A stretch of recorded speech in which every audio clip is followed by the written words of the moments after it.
Hi, everyone, and thank you for joining today's Deepwatch webinar, Prioritize Security Services to Optimize Budgets for 2023.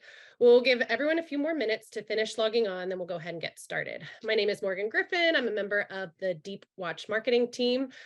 First and foremost, a couple of housekeeping items while everyone is continuing to log in.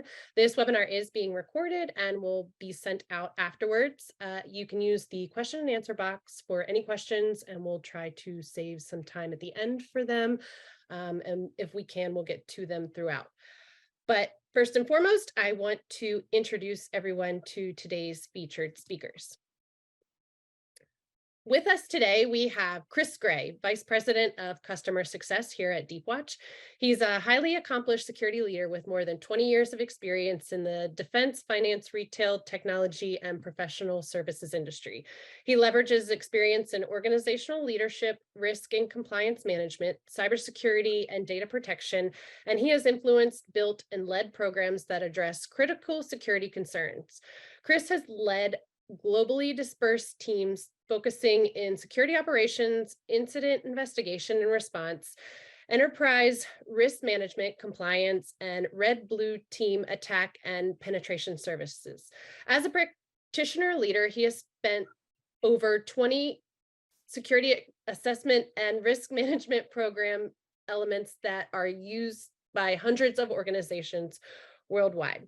Very impressive and a lot to say for Chris. So also with us today, we have Jeff Pollard, Vice President and Principal Analyst at Forrester Research. He leads Forrester's research on the role of the CISO, specializing in topics related to security strategy, budgets, metrics, business cases, and presenting to the board. His research also includes security services, featuring global coverage of managed security services, professional security services, and security as a service. Jeff also takes an active role in Forrester's forward-looking research on security innovation, the security market, and security predictions. Prior to joining Forrester, Jeff served as a global architect at Verizon, Dell, SecureWorks, and Mandiant, working with the world's largest organizations in financial services, telecommunications, media, and defense. So really excited to have both of you here with us today, and we will go ahead and get today's event kicked off. So I'll start with our first question. I'm going to pass this over to you, Chris. Why are cybersecurity budgets under such scrutiny when the threat landscape continues to grow? To whom much is given, much is expected.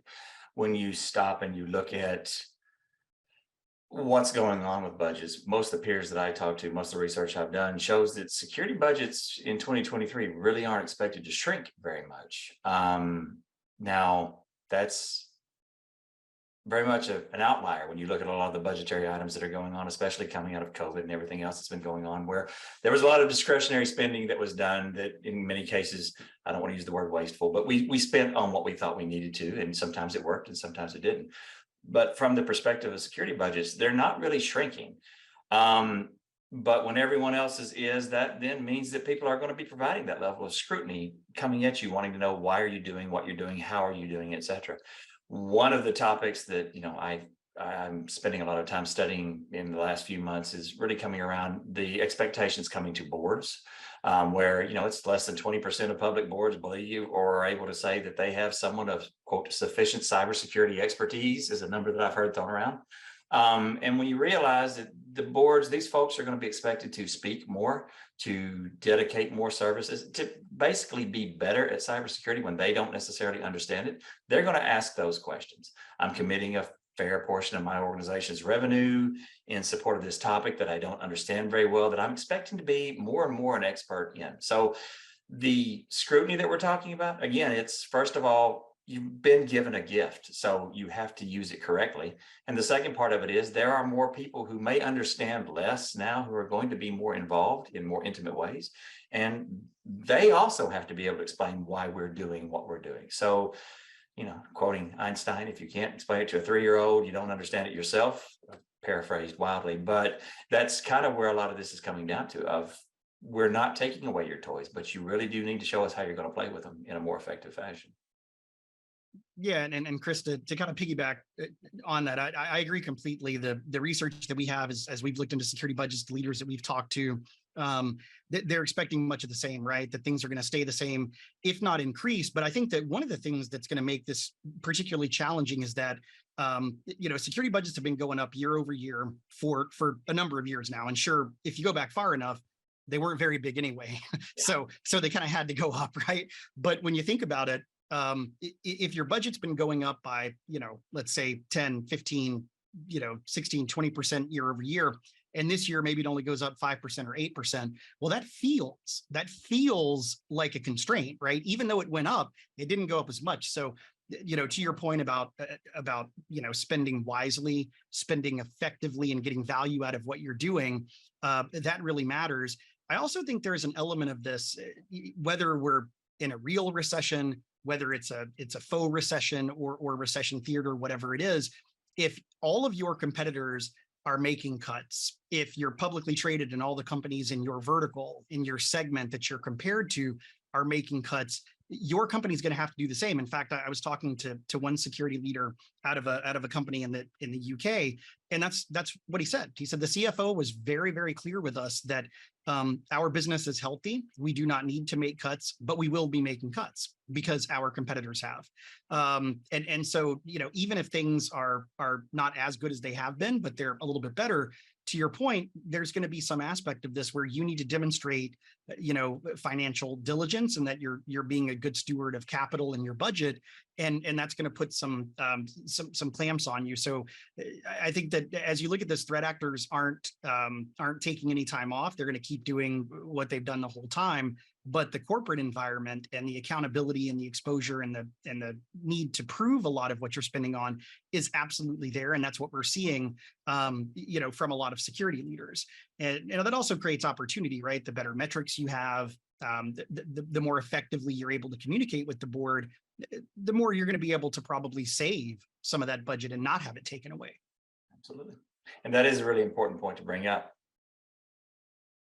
Like you were saying, it's not so much that we're not still getting more money, it's that the margins have shrunk. And that's really where, and we'll talk more about that later, of probably about half of what we've been spending for years, we're not getting value out of anyway. So it's kind of an opportunity where you can even take some of those bad messages of, I need to rethink what I've done, and to our benefit, we can say, well, maybe we don't want to do this anymore. And you can wrap some financial acumen around what might have been some mistakes in the past anyway, and it's not as big of a hit as you would think it would be. And I think that's actually one of the big opportunities for this. To your point, we've been in grow mode as an economy and as security teams for kind of a decade plus now, right? Going sort of 2009, 2010, and it's been sort of hyper growth ever since. And whenever you have that kind of growth, you've also got tech debt, you've got security debt that builds up. You had a lot of situations where you had to sacrifice perfect for good, where you had to accept a trade-off of what was urgent for what was important, and you constantly had to deal with what's urgent. If things do take a bit of a slowdown, if budgets are a little bit tighter, that could be a good thing. Having that governor, even if it's externally enforced, could be a good thing. So that over the next 6 to 12 months, instead of buying a bunch of new things that you might have done in years past, you instead sort of step back and say, let's look at our processes, let's look at our tech stack. Are we maximizing our effectiveness with that? Let's look at our documentation, our policies, our procedures.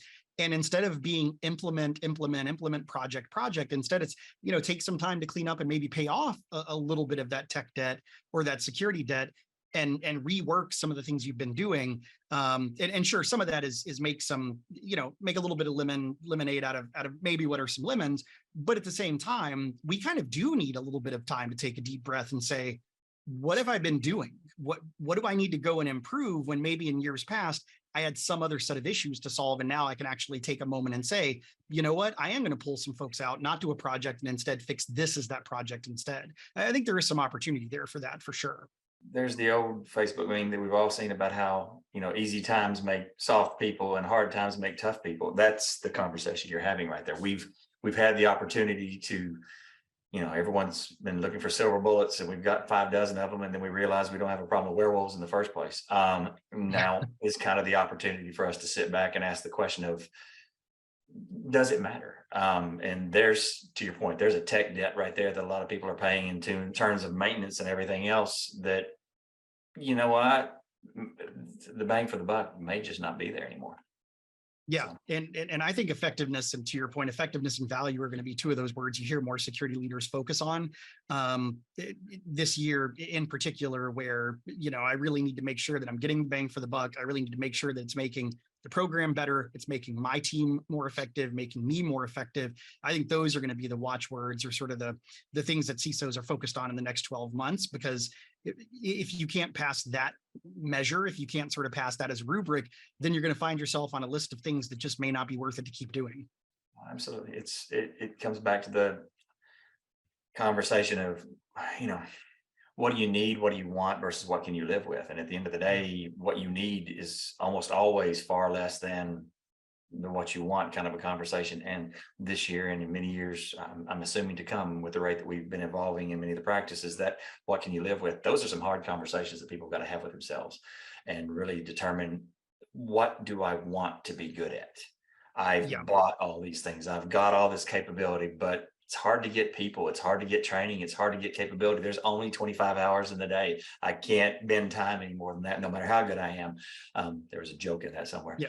But the whole point of it being, people have got to truly sit back for a second and understand, I don't have to be good at everything. There are models that are out there. I'm not showing weakness by choosing to be fiscally responsible and putting dollars in a leveraged model that lets me be more effective than I could be on my own, while still letting me concentrate on what matters.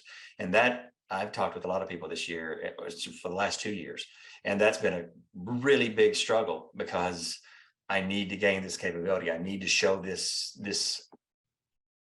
skill, this open door. I need to be able to do this because, it's just where the business has gone, whether we wanted it to or not. And then when they get there, they find out, now I need to go back and do all the research I should have done before I plugged that in and made that work, because now I may have actually weakened my security posture rather than increasing it in the first place. So it's absolutely a critical need. Yep, for sure. Morgan, you got something else for us? Yeah, what's next? So one of the other things to focus on is, how could security leaders approach their board of directors when they're defending these existing budgets, or even when they're trying to seek additional funding? This is one where I won't get out my soapbox, because I don't think you have a full screen to view it, but it's one I'll certainly hop on, and then I'll hand it to you, Chris. So I think one of the things that I find particularly interesting about security budgets and security spending is that a lot of it's not because we want to spend it. It's not because we decided to buy something, right? There are a ton of externalities that force security spending that we have to satisfy.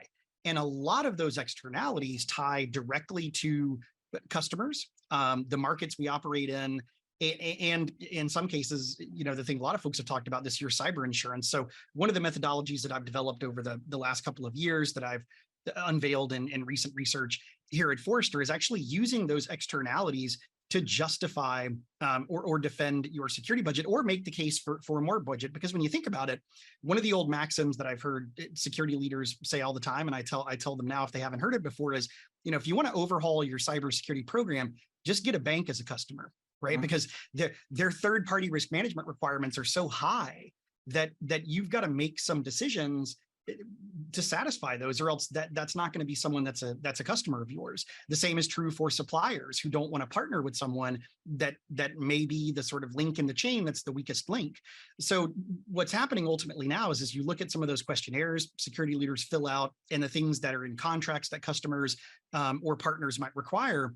When you really look at those, you're seeing a situation where cybersecurity is directly tied to revenue. You're winning deals or risking deals if you don't have a security posture that's sufficient. So as part of that methodology, what I sort of work with our clients on is kind of going through and identifying, hey, what controls are you being asked for? When are you being asked for them? What customers are asking for them? And how much revenue is that responsible for?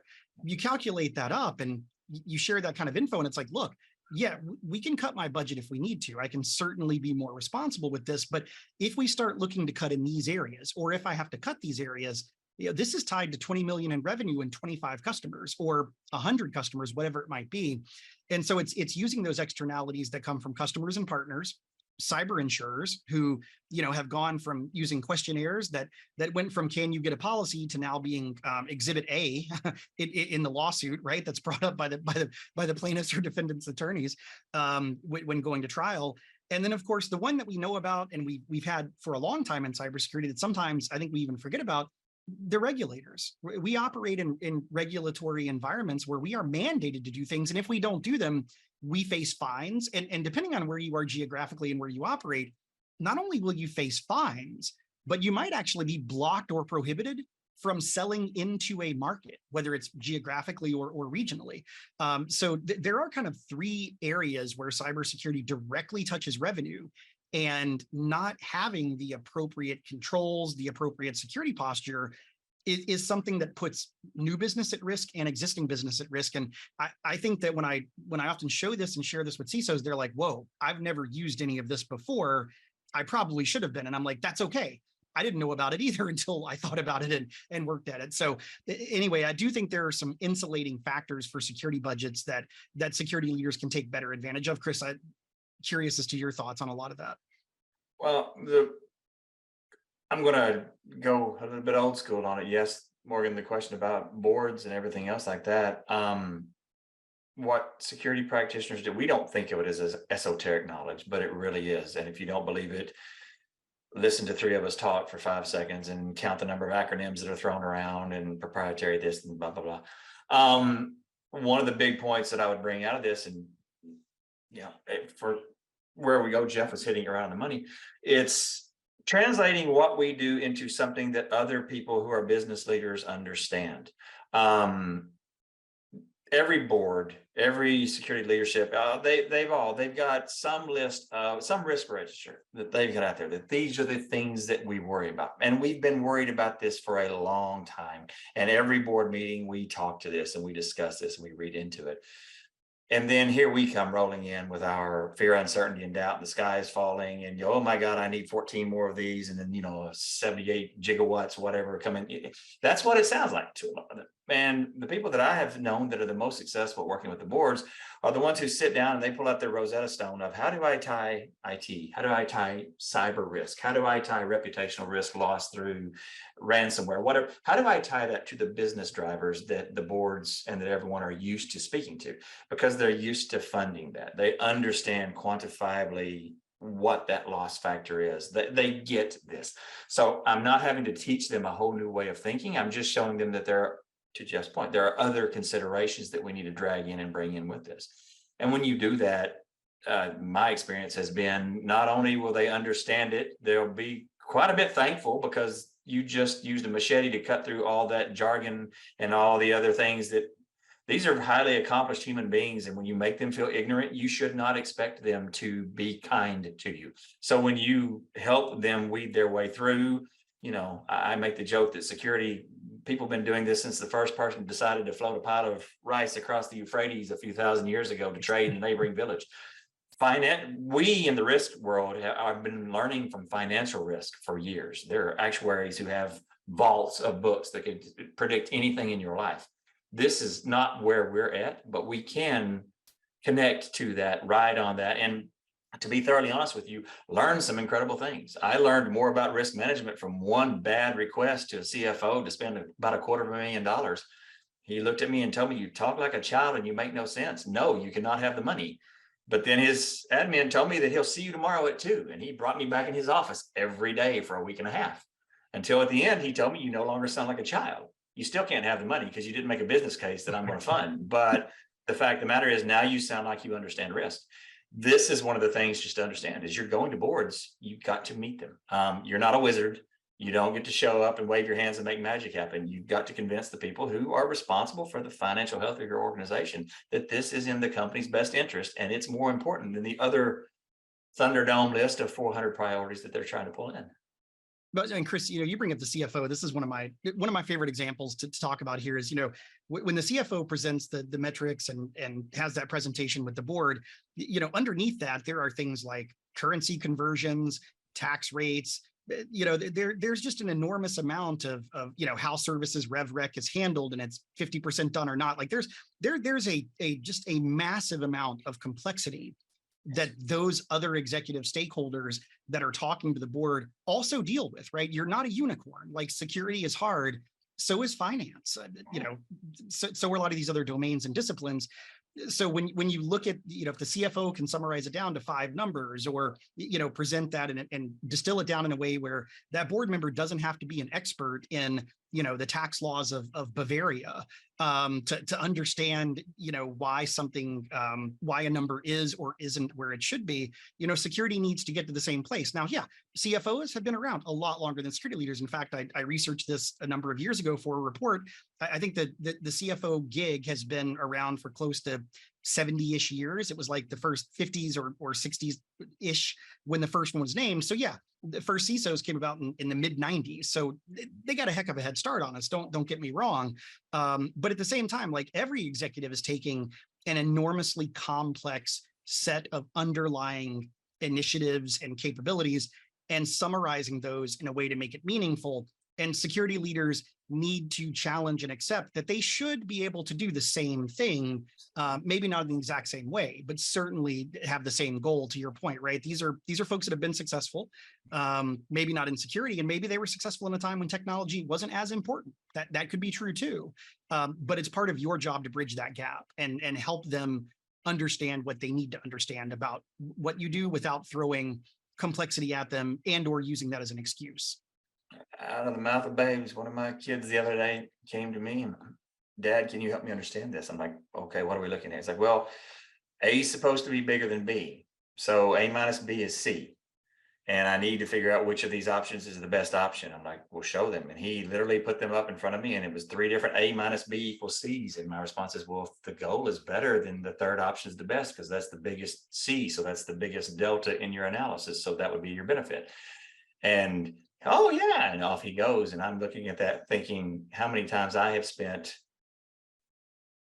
war and peace level of efforts sitting down to calculate things out when, to your point, simplicity is still in so many ways the king. And we're talking budgets. So taking simplicity, operationalize and optimize. I mean, herein we come to that whole point. It's what you've got, make it work for you before you go to these people and ask for more, because at the end of the day, you may have it in hand already. And you said a minute ago, we're always chasing the new best thing. Well, in a lot of what we do, the best thing is not necessarily there. The time to live for whatever we're seeking, good enough is good enough to get you to where you need to be. That's a very risky conversation to have. But as long as you, to your point, sit down and understand this, break it down into simple terms where the analysis works, you can start prioritizing where's too much money. So, yeah, absolutely. So to keep that, this thought kind of going, what are components in a SecOps program that might have some hidden costs that maybe people don't necessarily think about when they're really looking to optimize their budgets? Chris, this might be an hour-long conversation just on this one alone, but you want to start this one? I'll take my soapbox away and I'll let you put yours down if you want to run with this one first, and then I'll jump in. I'm going to run with 2 simple ones I'm missing. And the first one we've talked all around already. There's been a lot of research done where people are coming up and saying over half of their budget was wasted due to technology that I bought and all this that I've had no outcomes on. Why did I have no outcomes? Because maybe I didn't know what I was doing with it. Maybe I didn't have the people for it. Maybe, to my old analogy, I was chasing the silver bullet, and then I got there and found out that my network is not configured in a way that will support this, wherever this would go. Maybe I have not spent enough of my money on what I call modifiable expenses. So things where when the model doesn't work, I can shift it and push the finance from expense to capital budget, wherever this would go, to where I can play these games. But when you look at that, you consider that half the money that people are spending is wasted, and that by far and away, a survey that was done at RSA this last year, like a factor of 4 to 1, people were saying that the number one challenge they faced was too many tools versus not enough. Like literally 1 in 10 people saying, I don't have enough of something. About half of what remains saying, I've got too many of them and I can't do with what I'm doing. Stop and think for a second that probably in most cases, the hardest resource to get in our industry and one of the most expensive is it's us, it's the people. And when you consider that people are spending money, they're sinking cost in tech or capabilities that they've made a business case for, and now I have to make it sit up and bark. I have to make it worthwhile. So I'm having to take what is my most brutal resource, which is people, and spend their time on things that negligible benefit, if any.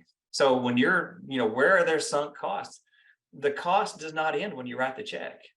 In many cases, if you do some risk modeling and all that, where you get your primary risk factors and then your secondary and tertiaries, it's the lawsuit. Jeff, use what you said. It's the lawsuit that comes in 6 months that costs a whole lot more than the defaced website. It's the downstream effects of what we do. And that's really understanding the total cost of ownership of your initiatives is really a critical factor. And, I'm going to rely on an old word, sympatheia. What's good for the bee, what's good for the hive is good for the bee.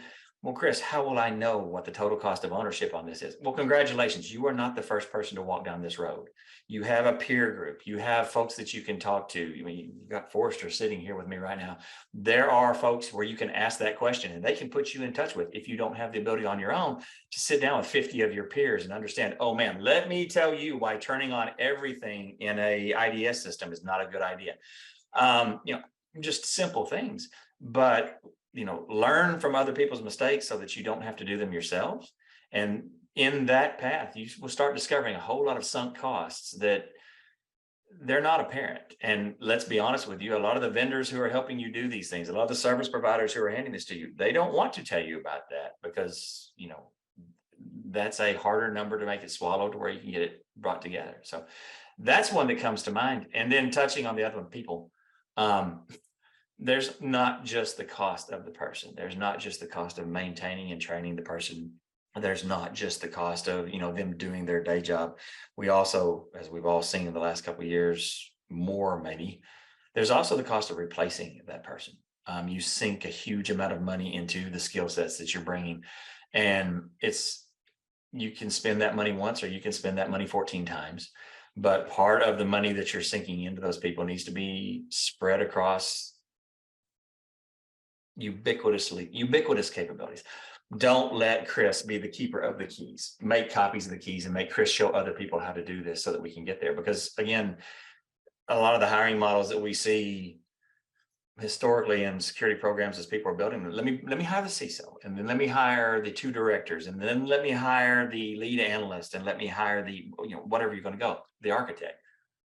What a lot of people are realizing is they don't need necessarily a top-down model. It's the hire to value. It's pick the people that are going to have that most true impact inside your organization. They're going to cost you less in many cases, and the knowledge that they can share is going to make your security program a better situation rather than paying a high sunk cost for an expensive resource. I'm sure there's a lot of CISOs on here right now who are looking at me going, but anyway, the point of it all being, you've got that ability to spend money where it needs to be so that you can build the foundation, because it doesn't matter how pretty you make the walls and what beautiful arch you hang on them.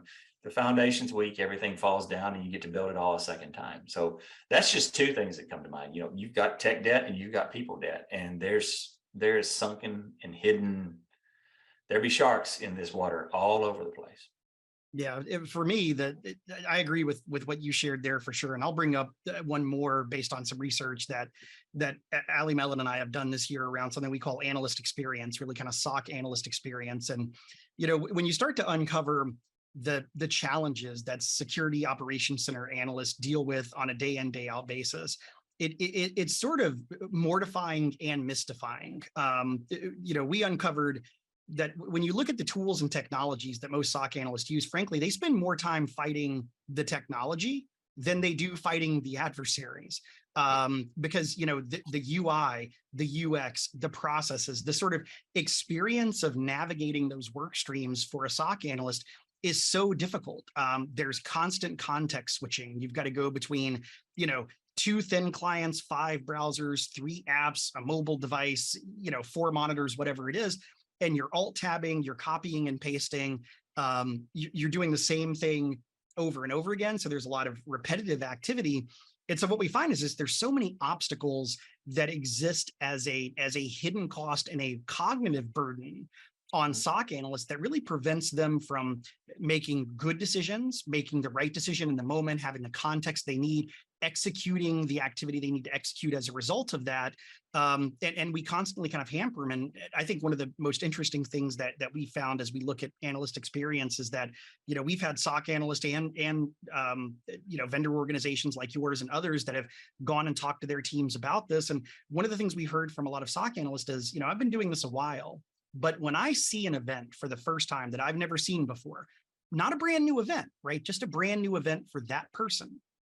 It's almost like I'm back to my first 3 months on the job because I don't know what to look for. I don't know where to go. I've got to start it all over again. And so, if I've seen it before, then I operate with some speed, some precision, some expertise because I've done it.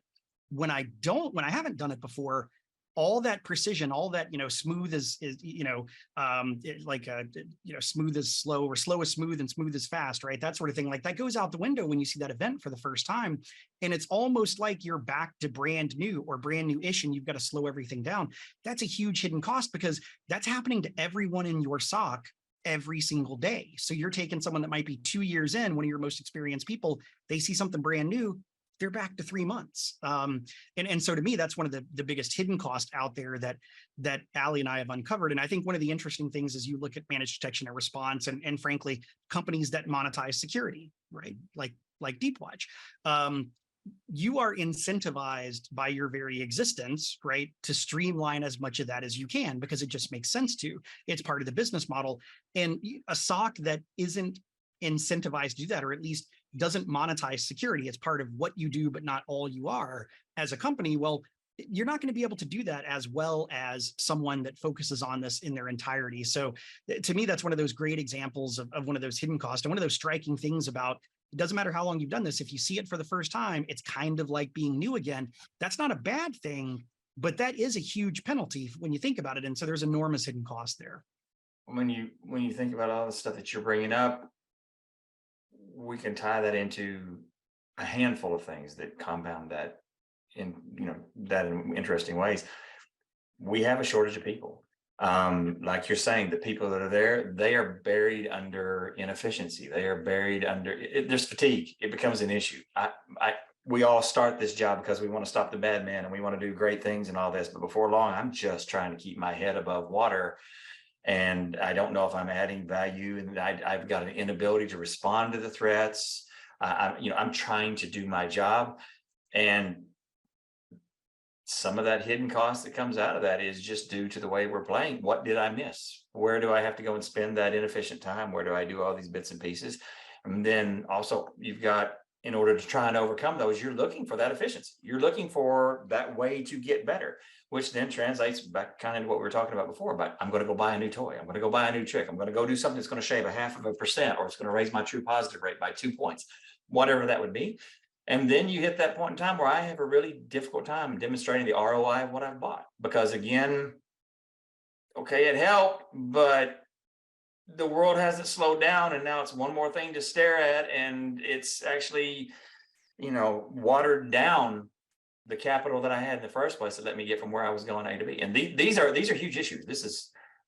This I would go out and say every person I talk to, those kind of 4 issues. If I don't have the people I have are underwater and they can't get done the things that I need them to do. And so then whenever I'm trying to buy my way out of that problem, some of these are not viable issues, whether it's, whether I have the money or not, just trying to get past it, it falls down. And these are, to your point, I'm not even going to say they are the hidden costs. I'm going to say these are pretty obvious costs, Yep. But it's how we're responding to these that we're often doing with less than adequate wisdom, if you will. And part of that's ignorance, part of that is panic, part of that is just trying to get past the door. But it's very common I see in the industry. And, again, us doing what we do, we talk to prospects and customers daily, and about half of them, the entire sum of their situation is help. Just help. I can't. I don't know how. I need help to do this. What can you do for me? And this is half of that is the result of those hidden costs. They keep trying to get better, and they just can't seem to gain any ground. And it wears everyone down eventually. And that fatigue piece, that can take an outstandingly trained SOC, that can take a great compliance person, that can take an incident responder who can, make everything stand up and do wonderful things, and just make them ineffective, because I just don't. I can't. I'm burned. I don't know where to start next. And to your point, all those years of experience, I'm starting over at net new every time, because I just don't know what I don't know. Yep. Yeah, for sure. So you guys are just, setting these questions up for me, that these were already planned ahead of time. But kind of my next question is, and this will be for you to start, Jeff, why are enterprise level security teams now moving to a as a service and outsourcing some of their security services? Yeah, I think Chris kind of nailed this earlier.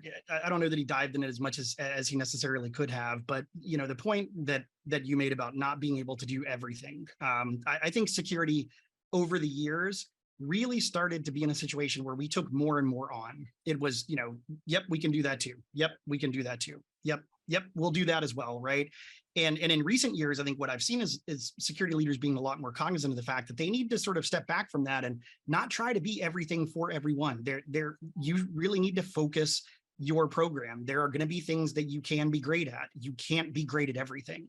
And I think that's part of the reason why you see things like managed detection and response, for example, really working well for those programs, because it allows you to say, you know what, I'm not going to build a team that is going to be entirely threat focused, because I need them to be company focused, right? I need them to be organizationally focused. So instead, I'll turn to someone that can really be experts in detection, investigation, and response. And you can bring that knowledge to us. And then my team can be responsible for bringing the business context, the organizational context, right? The sort of, I often say that MDR providers bring the macro context on threats, and, your personnel as a customer, you bring the micro context on the organization, right? That's what your specialization is. So I think part of it is security naturally kind of taking a pull back and say, we can't be great at everything. And also acknowledging that, the threat problem, the detection and response problem is hard enough that unless you're going to fully dedicate to that, you need to go on someone that can be an expert in it. And so I think that's why we see services becoming more and more common as an answer. The other thing I'll say, and this is broadly from sort of a bigger trend across the services segment, is that, thankfully, and I hope we don't regress to the mean, but thankfully, one of the other things that's happened is that we started offering security services that were much more focused in terms of capabilities, right? We went from a world, and back in the old days of managed security services, MSSPs, which I worked in and I covered, we would have 50 different services, right? And frankly, do half or more of them sort of average to worse than we should do. One of the nice things about MDR and what I've seen with other security services is that they become much more precise and targeted. They're much more surgical in terms of what they do, right? MDR is a service that really prioritizes depth, not breadth, right? The old MSSP approach was one of breadth. MDR is really about depth. And so I think that's part of the other reason is you can now select a set of services that are much more aligned with the outcomes you want. And it's less about your mess for less, because that's just not an approach that worked anyway. And so I think MDR as an evolution of that has been one that's frankly making organizations quite a bit happier, because it's better. It just does a narrower set of things, but it does those things so much better. And I think that's giving security leaders the confidence to go to services more and more often. At the end of the day, from a services perspective, more and more people are realizing they're seeking outcomes. I'm not seeking a variable. I'm not seeking a feature. I'm seeking an outcome. And Jeff, to your point, as an example with MDR, what they're seeking is that capability to handle that level 1, level 2, to where you're bringing something to me that I know I need to spend time on.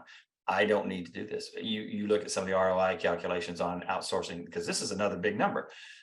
400% ROI on bringing this to someone of equivalent skill as you, rather than building it in-house to have the same level of capability. That's a huge number. And you note I said the same level as you. We're not even talking about the fact that, yes, to your point, they should be significantly better than you are, because this is what they do for living and breathing. The number, however, remains the same. So yeah, you're paying a quarter of the price to gain the capability, the outcome that you're seeking, so that your people on the inside can be the incident responders, the investigators, have all that context, or maybe hand that off to another service provider who then masters that last 100 yards to the house kind of a situation. This matters a lot, and you've seen in the past, I think. Well, I know you'd see a lot of security leaders and all this who kind of had this mistaken idea of, if I take this to someone else, if I go to someone and say that I need to pay someone else to do this for me, then I can't do my job well. This is what you hired me to do. Understanding the companies hiring their security leaders to be leaders in security and gain the capabilities to protect the assets and the value that matters. Whether you do that internally or externally, it's really becoming a very moot point. I mean, how many people still have physical data centers? The answer is a lot. But how many people have moved into the cloud, whether they wanted to or not? A lot. None of us trusted the cloud when it first came out. But now the fact that I can spin up 100 servers in 10 minutes and have everything replicated and gone across, this is just a given thing. It's how we do work now. And that's part of where this is shifting again, is I need a outcome from a security capability. I don't need to own it. I don't need to be good at it. As long as what is handed to me at the end of the day can mesh into my program, and I can hit the ROI and the performance goals that I'm after. Hey, great. And by the way, if that service provider, if those people, if they are experts and they can bring me new things that I didn't know about, that I didn't think about, if I can benefit from the scale at which they operate, that's me learning how to dodge bullets without getting shot at. It's a beautiful thing. And this is why a lot of people are going that direction. Again, I don't need to be good at it, and the benefit and the cost are both to my, they're not to my detriment in any way. And if it doesn't work out, well, to quote a certain comedian, there's a Starbucks across the street from the Starbucks, across the street from a Starbucks. There are a lot of other people. Every relationship I do, even if it doesn't turn out perfectly, I'm becoming more educated as to what good does look like, and I can make my decisions more efficiently the next time around. They don't invest in perfection. Yeah, I won't say who I quote with this, but my wife, or I accidentally just did. My wife once told me that if you go in one room and somebody says you're a jerk, maybe it's them. But if you're in the third room and they say you're a jerk, maybe it's you. And I don't know where she got that from. I don't remember what was happening that day. But anyway, no, I think you're right. I mean, there are some clients I tell that when they're sort of like, well, we've had these providers and it didn't work out. And I'm like, all right, you're on number 4. And they're like, yeah. I'm like, have we started with the mirror yet? Like maybe it's time to start wondering. Not every, to your point, not everything has to be perfect. And I think one of the things that a lot of organizations have started to be more accepting of is that, you can help them, you as a provider, and others can help them understand how they should work with you. Help them understand, hey, here's what we're great at. Here's what we're not great at, and we need you for. And that to me is one of the other really good things about MDR. Again, MSS sort of it devolved into this world of your mess for less, and what I often call alert factories, right? The raw logs were the ingredients, and the commodity that came out was an alert that said reimage a machine. What's great about MDR is that it's more collaborative. It's more of a relationship. It's much higher stakes because you're talking about something that's really sort of crisis oriented. You want to, when your MDR provider tells you something bad is going on, you want to know you should drop everything, and you want to know they're there for you. And to me, that's what's so different about it. And so I think that's where, organizations can learn a lot from their providers and saying, what should we be doing to be more effective with you, as opposed to thinking of it in this outsourcing world, which is almost kind of like, well, we gave you the stuff we don't want to do. Like, that's just not the mentality anymore. And I think it's such a win for customers and the security services industry that I'm so happy about it. My fear is that we regress to the mean and it goes back to what it was, and hopefully that won't happen. But that's one of the things I think is that there's a lot to learn from a collaborative aspect of this relationship and those outcomes. If you want to maximize your effectiveness, you figure out what should you be doing and what's the best way to work with your provider, and think about it in terms of a partnership where you're going to learn from each other. That you use the magic word right there at the end, which is it's a partnership. your partners can do great things for you, hopefully based off of their basic capabilities. They can do hopefully better than you can do on your own. But in almost any scenario, when that partnership happens, when both teams are working together to understand things better, to streamline, to reduce pause, to reduce conflicts and all these things, that's a geometric curve, not a linear. And it's really how that busts out. And the people who I see who get the most benefit out of the services relationships are the ones who are coming into it with the understanding that I'm going to hold myself and I'm going to hold you to standards that we have to get, because that's the nature of our relationship. But we need to be continuously exploring how can we improve our world.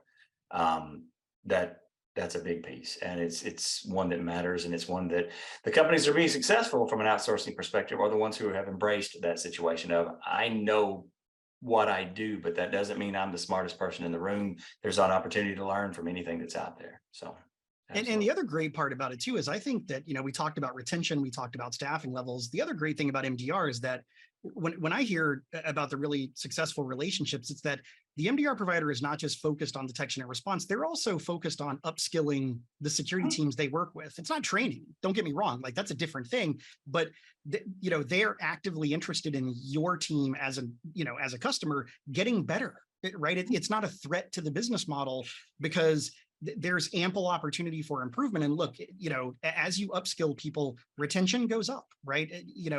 The moment someone feels stifled is when they actually start to look around. When someone sees opportunity, sure, they might leave if a better opportunity comes along, but when they know they can advance, when they know there's an opportunity there, they stick around. And this is something one of my colleagues, Jess Byrne, writes about a lot in succession planning. To your point about don't let Chris know everything, she's got a saying we almost made t-shirts of it. It's all roads lead to Bob, right? It's sort of like in the security program, Bob that knows everything. You got to spread that knowledge around. And if you upskill your staff, they might leave. But I find, at least a legacy perspective, is that, the more you improve your security team, the more likely they are to go somewhere. And I think that mindset is also starting to shift, and people are recognizing that, I can educate and upskill, and it's going to help me keep talent. And so one of the things I find is one of the valuable parts of MDR relationships is some of that upskilling goes on.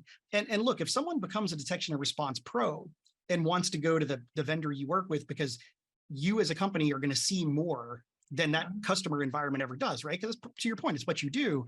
Well, that's okay. Like, that's not a bad thing, because you couldn't satisfy that desire or need of that individual, but not everyone's going to be like that. So it's not really a risk or a threat to upskill folks. It's actually a retention tool, and you should leverage it as such. And that's one of the things I think MDR providers are really, really good about with the customers they work with, when the customer wants that. Some don't, but when they do, I think being able to do that is great.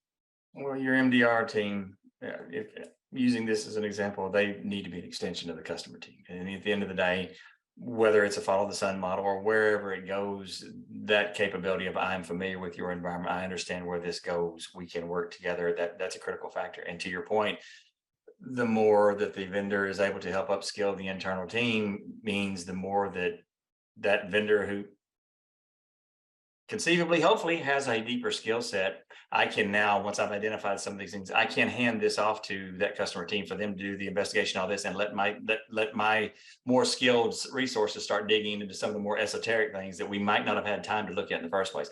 Back to what we said before, there is never a shortage of things to investigate. If we can factor out, prioritize what this is, and everyone is armed to take their piece and go pursue it, that means we'll cover a lot more territory in a short amount of time. And in that golden hour of incident response, seconds matter a lot. And if I've got 10 people working on it, that's a lot better than Bob, because Bob's out of Mountain Dew and he's not moving real fast anymore today. And there we go. That's right. So that's the way it works. Yeah, I was going to say, this has been really great discussion, and I think both of you certainly put in your questions into any additional ones into the question and answer box.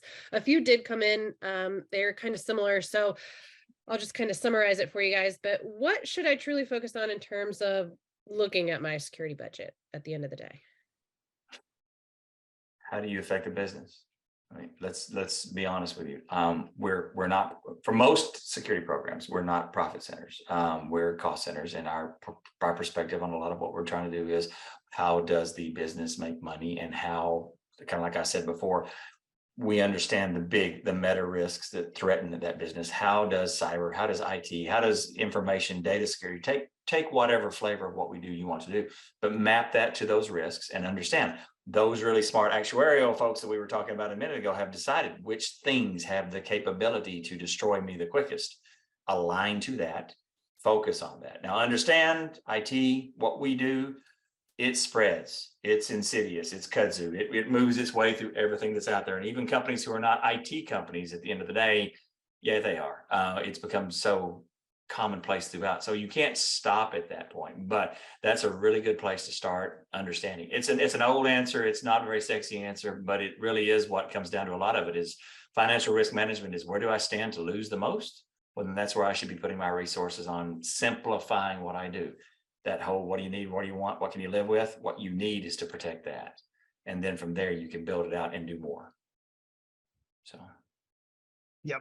Yeah, absolutely. And I think for me, the thing to focus on with budget is a lot of what you said there, Chris. I think it's one, focus on the externalities that are driving some of that spending, link it to revenue when you can to help make that business case and to make it defensible. And, like anything you can do, try to protect your people as much as possible. They're hard to find. You want to retain them. It can be hard to backfill them. So, anything you can do to help defend your budget, almost by definition within that budget, headcount's a huge part, probably the biggest part of it. So if you can make your budget more defensible, if you can, make that business case, then it's going to help you keep headcount. And that means ultimately that you've got to make less cuts. You don't lose people that are certainly hard to replace. So to me, that's it, right? It's really explore how your revenue ties to, or how your budget ties to security revenue. What are you doing that clients are asking for or demanding that you do? And use that as arrows in your quiver, if there is a budget battle, and maximize it that way. So that way, if you do have to take some steps back, and look, you've got to be a team player, they're not huge steps back. I mean, at the end of the day, we're all here to take care of the customers. That's really what this all comes into. That's how businesses stay in place. And we all have to understand that our customers they're investing their personal reputation, the reputation of their organization, the reputation of everyone else out there. They're giving you that. And back to my line before of, to whom much is given, much is expected. That's a kind of an incredible gift for someone to hand to you. So take the time and understand how is what you are doing. How could you hurt those gifts that they've given you? And if you keep that in mind in a lot of ways, that's kind of your true north. That'll show you where you need to be. Well, thanks, guys. Do we have any other closing thoughts or anything that you guys want to finish us up with? We've covered a lot today. The one thing we haven't really talked about that I want to toss out there as you're looking at budgets is also kind of a critical factor. You're not alone. The boards, all these people, they're handing you money, and we've already said that I've got a lot of stuff. I don't have enough people. I can't do these things. I don't have the expertise, and other people's budgets are being cut and blah, blah, blah. Understand peering is critical. There's nothing wrong with you sharing your budget with other parts of the organization to gain an outcome that you are seeking from your security program. If you can make your networkers into frontline security admins, if you can make your system administrators where they understand the value and the tools that they use also drive these, and they're used to working in it, and it's giving you the bits and pieces that you need. If you are working with, other parts of the business that may not even normally make sense, but if you can tie the outcomes that you're trying to get to the ones that they're trying to do, it really becomes, it's a no-brainer. I can pay for something once and reap multiple benefits coming out of it. Whereas before, maybe back to the silver bullet, that was just something that Chris had over on his shelf. This kind of a situation, when the praises of joint efforts are sung loudly and everyone can see the benefit, then that encourages everyone else to A, want to partner with you, and B, it's going to establish your credibility within the organization as someone who's got eyes on the business, the outcomes that they need to do, rather than your own personal, reputation, aggrandizement, whatever it would be. Not that anyone would do that, but it's just something to keep in mind. This is not a zero-sum game. The rising tide raises all ships kind of emotion. So if you get that opportunity, understand that other people can help you take advantage of your budget, and they may give you some of those things that you can't afford: the people, the knowledge, the expertise, the time, that otherwise would just turn whatever you're buying into shelfware. I completely agree. I think this is a tremendous opportunity for security leaders. If your budget goes up, everybody else experiences cuts. Where can you share the love, right? Where can you share the budget? There are things that you need that others deliver. It could be infrastructure from IT. Could be data from marketing, because you got to have something to secure, right? So you need some of that. But where there are opportunities to share some of that, do it, and don't just do it because it's opportunistically. Do it because it's the right thing to do, because you're not alone, but also recognize, and one of my favorite quotes, and I've put this in research before, is that, politics are just relationships at a macro level. They exist. They can be good or bad, right? Just like relationships. And so when you have the opportunity to contribute and help, pay it forward. It's going to come back to you when you do it. So I think you're absolutely right about that. There is a tremendous opportunity for security leaders to show they're business focused, to handle this in a way that is professional, but also in a way that helps out other leaders that might be facing much deeper cuts than you might be facing, to help them weather the challenges that we're experiencing. I think it's a phenomenal point.